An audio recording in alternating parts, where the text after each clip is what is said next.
4 সপ্তাহের মধ্যে চীনের প্রেসিডেন্ট শি জিনপিং এর সঙ্গে দেখা করবেন আমেরিকান প্রেসিডেন্ট ডোনাল্ড ট্রাম্প। বুধবার ট্রাম্প বলেছেন, আমেরিকা চীন ট্রেড যুদ্ধের মধ্যে এই বৈঠক খুব তাৎপর্যপূর্ণ বলে মনে করা হচ্ছে। এই বৈঠকে মুখ্য আলোচনার বিষয় হতে পারে সোয়াবিন। ট্রুথ সোশ্যালে একটা পোস্টে চীনের থেকে ক্রয় বন্ধ করে দেবার কারণে আমেরিকান সোয়াবিন চাষিদের ক্ষতির কথা উল্লেখ করেছেন ট্রাম্প। ট্রাম্প তার ট্রুথ সোশ্যালে লিখেছেন, আমাদের দেশের সয়াবিন চাষিরা ক্ষতিগ্রস্ত হচ্ছেন, কারণ চীন সয়াবিন ক্রয় নিয়ে কোনো সমঝোতায় আসছে না। তিনি আরও জানান, সিওলে আয়োজিত এশিয়া প্যাসিফিক ইকোনমিক কোঅপারেশন সম্মেলনের ফাঁকে শির সঙ্গে তার বৈঠক হবে। আগামী বছর তিনি চীন সফরেও যাবেন বলে ইঙ্গিত দিয়েছেন।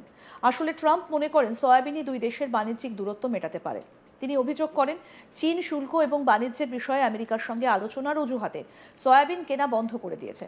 তিনি আরও বলেন, শুল্ক থেকে প্রাপ্ত রাজস্বের একটা অংশ কৃষকদের সহায়তায় ব্যয় করা হবে। ডোনাল্ড ট্রাম্প তার পূর্বসূরি জো বাইডেনের সমালোচনাও করেছেন। চীনের সঙ্গে বাণিজ্য চুক্তি বাস্তবায়ন না করার অভিযোগ করেছেন, যে কারণে চীনকে কোটি কোটি ডলার দিয়ে আমেরিকান কৃষি পণ্য কিনতে হয়। মার্কিন প্রেসিডেন্ট কৃষকদের আশ্বস্ত করেছেন।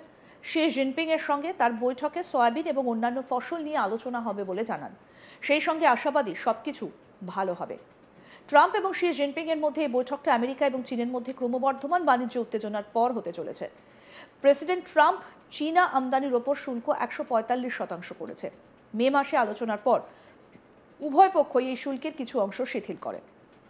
আমেরিকা বেশিরভাগ বেসলাইন শুল্ক 30% কমিয়ে এনেছে, কিন্তু ফেন্টালাইন সম্পর্কিত পারস্পরিক শুল্ক বহাল রেখেছে।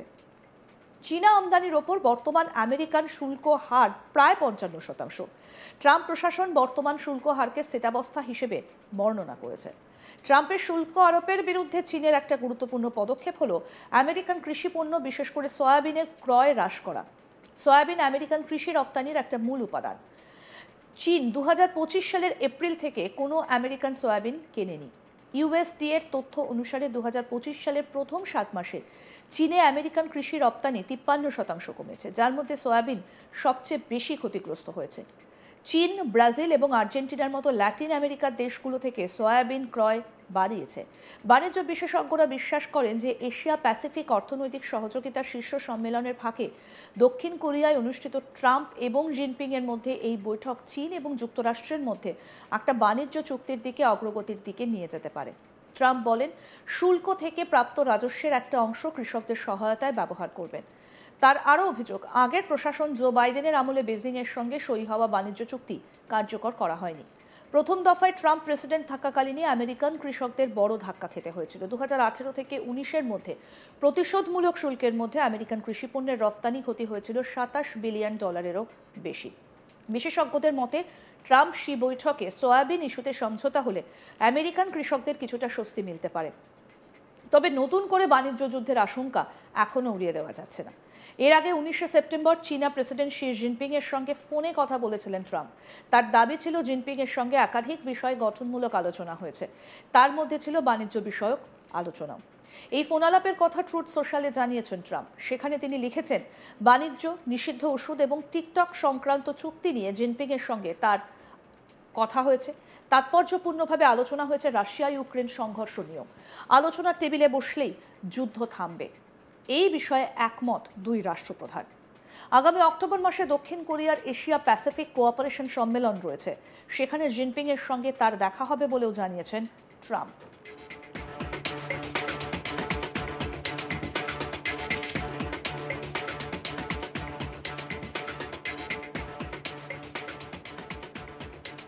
প্রসঙ্গত বলি, ট্রাম্পের শুল্ক বোমার জেরে ভারতের মতো চীনের সঙ্গে প্রাথমিকভাবে সম্পর্কের অবনতি হয়েছিল আমেরিকার, যদিও সেই পরিস্থিতির খানিক পরিবর্তন হয়েছে। দুই দেশ চুক্তিও স্বাক্ষর করেছে। এর আগে জুন মাসেও কথা হয়েছিল ট্রাম্প জিনপিং এর। ফের 19 সেপ্টেম্বর রাতে উভয় রাষ্ট্রপ্রধান একাধিক দ্বিপাক্ষিক বিষয়ে গঠনমূলক আলোচনা করেছেন।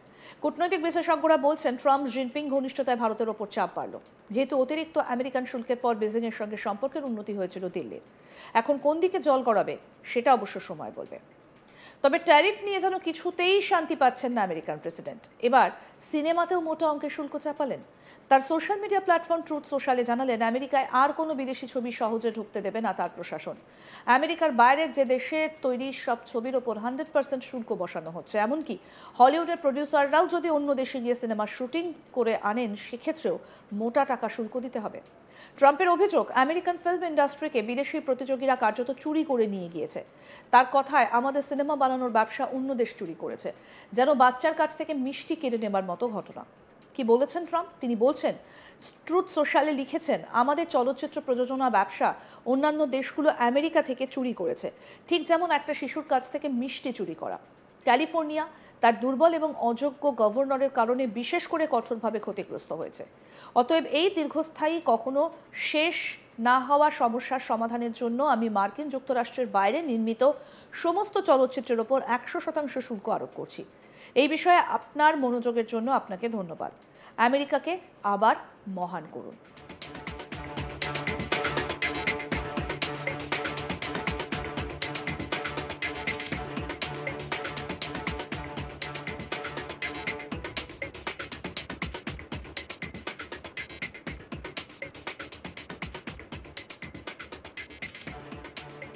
জাতীয় নিরাপত্তার যুক্তি দিলেন ট্রাম্প। এটাই প্রথম নয়, এর আগে গত মে মাসে ট্রাম্প ইঙ্গিত দিয়েছিলেন বিদেশি ছবির ওপর বাড়তি শুল্ক আরোপের। তখন তিনি বাণিজ্য মন্ত্রক এবং ইউএস ট্রেড রিপ্রেজেন্টেটিভকে প্রক্রিয়া শুরু করার নির্দেশ দিয়েছিলেন। সোমবার সেই পরিকল্পনা আনুষ্ঠানিক ঘোষণা করলেন। ট্রাম্পের দাবি, বিষয়টা শুধুমাত্র অর্থনীতির সঙ্গে যুক্ত নয়, এর মধ্যে রয়েছে জাতীয় নিরাপত্তার প্রশ্ন। তার কথায়, বিদেশি শক্তির সম্মিলিত প্রচেষ্টায় আমাদের সিনেমা ইন্ডাস্ট্রিকে ধ্বংস করা হচ্ছে। এর মধ্যে রয়েছে বার্তা ছড়ানো এবং প্রচারণার কাজ। হলিউডকে আবার দেশেই ফিরিয়ে আনতে চাইছেন ট্রাম্প। তিনি লিখেছেন, আমরা চাই সিনেমা আবার আমেরিকাতেই তৈরি হোক। শুল্ক আরোপের মূল লক্ষ্য হলো বিদেশের সস্তা শ্রম বা কর ছাড়ের লোভে আমেরিকান স্টুডিওগুলোকে বাইরে যাবার প্রবণতা থামানো। এখান থেকে প্রশ্ন উঠছে, হলিউডেই বিপদ? শিল্প বিশেষজ্ঞদের মতে ট্রাম্পের এই পদক্ষেপে উপকারের থেকে ক্ষতিই বেশি হতে পারে। কারণ হলিউডের বড় প্রযোজনা সংস্থা যেমন ডিজনি, প্যারামাউন্ট, ওয়ার্নার ব্রাদার্স নিয়মিত খরচ বাঁচাতে বিদেশে শুটিং করে। অতিমারির ধাক্কা কাটিয়ে যখন এই সংস্থাগুলো নতুন করে দাঁড়ানোর চেষ্টা করছে, তখন এই নীতি তাদের চাপে ফেলতে পারে বলে আশঙ্কা বিশ্লেষকদের। তাহলে কি চীনের সঙ্গে নতুন বাণিজ্য সংঘাত? প্রসঙ্গত, এই ঘোষণা এলো এমন একটা সময় যখন আমেরিকা এবং চীনের মধ্যে বাণিজ্যিক টানাপোড়েন নতুন উচ্চতায়, আর চীনই এখন বিশ্বের দ্বিতীয় বৃহত্তম সিনেমার বাজার। ফলে এই সিদ্ধান্ত মার্কিন চলচ্চিত্র শিল্পের জন্য আরও সমস্যার কারণ হয়ে দাঁড়াতে পারে। ট্রাম্পের ঘোষণার পরই টালমাটাল শেয়ার বাজার।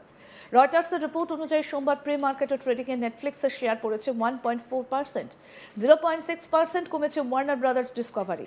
সব মিলিয়ে ট্রাম্পের এই সিদ্ধান্ত আপাতত অনিশ্চয়তার মধ্যে দাঁড় করিয়ে দিয়েছে আমেরিকান চলচ্চিত্র শিল্পকে।